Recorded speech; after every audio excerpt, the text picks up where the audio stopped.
Assalamualaikum warahmatullahi wabarakatuh. Selamat pagi anak-anak. Hari ini kita akan belajar sejarah kebudayaan Islam.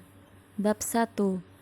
Dakwah Nabi Muhammad SAW dan para sahabatnya.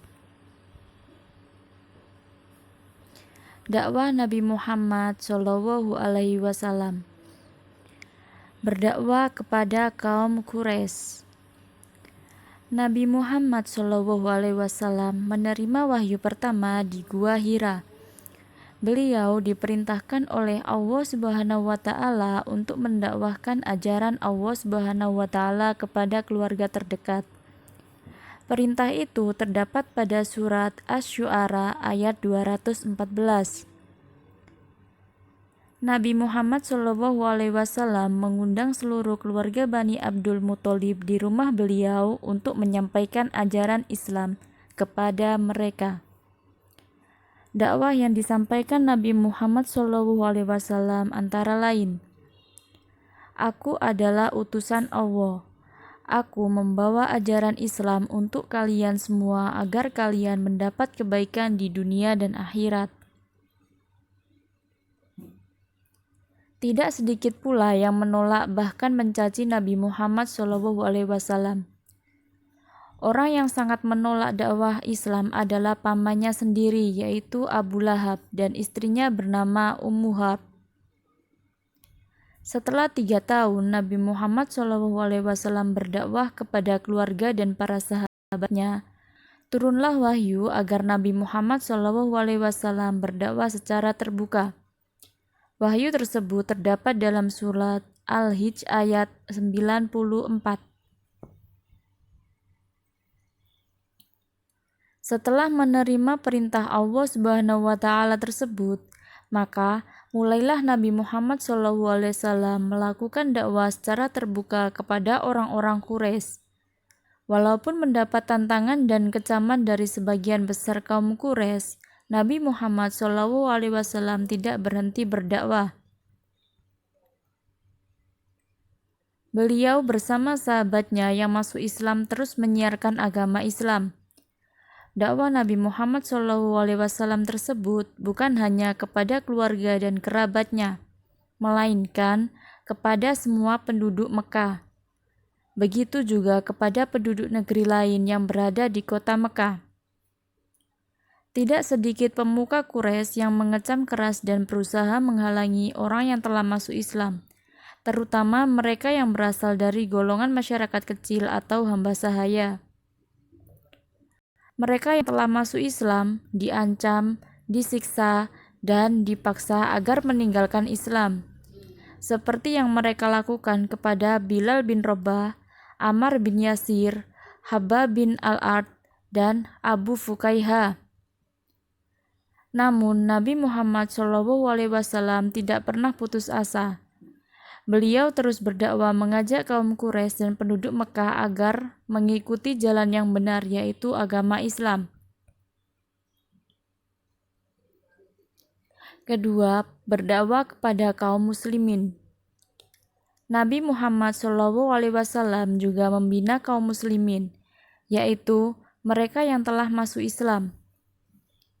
Mereka diajarkan tentang akidah, yaitu keimanan kepada Allah Subhanahu wa Ta'ala, malaikat, kitab suci, rasul, hari kiamat, dan takdir Allah Subhanahu wa Ta'ala. Diajarkan tentang adanya surga dan neraka, serta diajarkan akan adanya hari pembalasan. Nabi Muhammad SAW menggunakan rumah salah seorang sahabat yang setia, yaitu rumah milik sahabat Arqam bin Abi Arqam yang terletak di dekat Bukit Safa untuk mengajarkan kaum muslimin. Nabi Muhammad SAW dapat membina kaum muslimin, mendahulukan pembinaan akidah dan akhlak, serta perilaku Islami yang sesuai dengan petunjuk Al-Quran. Mereka belum diajarkan berpuasa karena kewajiban berpuasa diperintahkan pada tahun kedua Hijriah. Mereka juga sudah diajarkan sholat, tetapi hanya diajarkan sholat yang dilakukan pada pagi hari sebelum matahari terbit dan sore hari sebelum matahari terbenam. Pembinaan yang dilakukan oleh Nabi Muhammad SAW terhadap kaum muslimin adalah sebagai berikut. Yang pertama yaitu pembinaan akidah, bertujuan agar kaum muslimin meninggalkan penyembahan berhala seperti yang masih dilakukan oleh sebagian besar kaum Quraisy. Meyakini bahwa tidak ada Tuhan yang wajib disembah selain Allah Subhanahu wa taala. Kedua, pembinaan akhlak, bertujuan agar kaum muslimin berbudi luhur, meninggalkan kebiasaan-kebiasaan buruk seperti berjudi, mabuk-mabukan, merampok, dan perbuatan buruk lainnya.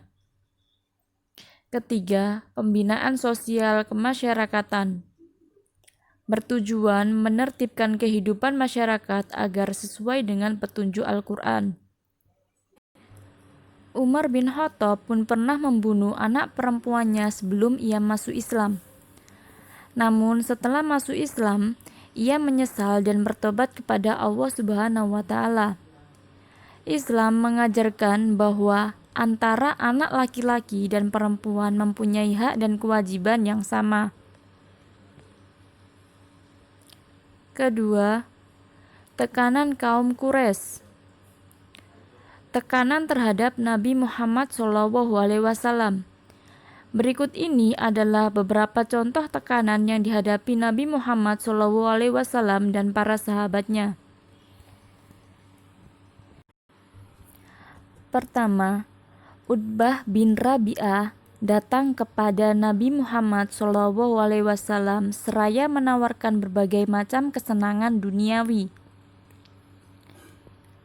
Kedua, Wahid bin Mughirah diutus oleh para pemuka Quraisy untuk menemui paman Nabi yaitu Abu Thalib dengan membawa seorang pemuda yang bernama Umarah bin Walid. Ketiga, ketika beliau tengah bersujud di samping Ka'bah, tiba-tiba datanglah Uqbah bin Mu'ih membawa ari-ari unta lalu melemparkannya ke punggung beliau. Keempat, Abu Lahab adalah pemuka Quraisy yang sangat giat mengadakan tekanan terhadap Nabi Muhammad SAW. Abu Lahab juga pernah melempari Nabi Muhammad SAW dengan kotoran unta di halaman rumah beliau. Istri Abu Lahab, Ummu Jamil Arwa bin Hab, sering meletakkan duri-duri di depan pintu rumah beliau. Kelima, ketika Nabi Muhammad SAW sholat di dekat Ka'bah, datang Abu Jahal membawa batu besar. Akan tetapi ketika batu itu sudah diangkat di atas kepala Nabi Muhammad SAW, tiba-tiba Abu Jahal ketakutan karena ia melihat di hadapannya ada unta yang sangat besar. Tekanan terhadap para sahabat Nabi. Yang pertama, Bilal bin Rabah. Bilal bin Rabah adalah seorang budak milik Umayyah bin Khalaf. Budak-budak itu oleh tuannya dapat diperlakukan sesuka hati. Ketika ajaran Islam mulai tersebar, Bilal segera masuk Islam dan meninggalkan kepercayaan menyembah berhala. Islamnya Bilal segera diketahui oleh Umayyah. Maka Umayyah pun sangat marah. Diikatnya Bilal dan diseret ke sebuah tempat di pinggir kota Mekah bernama Bata. Umayyah mencambuknya sambil memaki dan memaksa agar Bilal keluar dari agama Islam dan kembali menyembah Lata, Uzza, dan Manat. Namun, betapapun berat siksaan yang dirasakannya, Bilal tetap tabah teguh keimanannya kepada Allah Subhanahu wa taala, sehingga ketika merasakan sakit atau menahan perih, kalimat yang keluar dari mulutnya adalah ucapan Ahad, Ahad, Allahu Ahad, yang artinya Maha Esa, Maha Esa, Allah Maha Esa. Kedua, keluarga Ammar bin Yasir. Ammar bin Yasir adalah mantan budak Bani Makhzum. Ia masuk Islam bersama ayahnya, Yasir, dan ibunya bernama Sumayyah. Mereka pun tidak terlepas dari penganiayaan kaum kafir Quraisy seperti kaum muslimin lainnya. Dalam penyiksaan itu, Yasir meninggal dunia. Demikian juga Sumayyah, menjadi wanita pertama yang gugur syahidah dalam Islam. Ammar diancam dipaksa meninggalkan ajaran Islam dan menyembah berhala. Ammar terpaksa menuruti keinginan mereka untuk menyelamatkan nyawanya. Ia kemudian mengadukan hal tersebut kepada Nabi Muhammad SAW.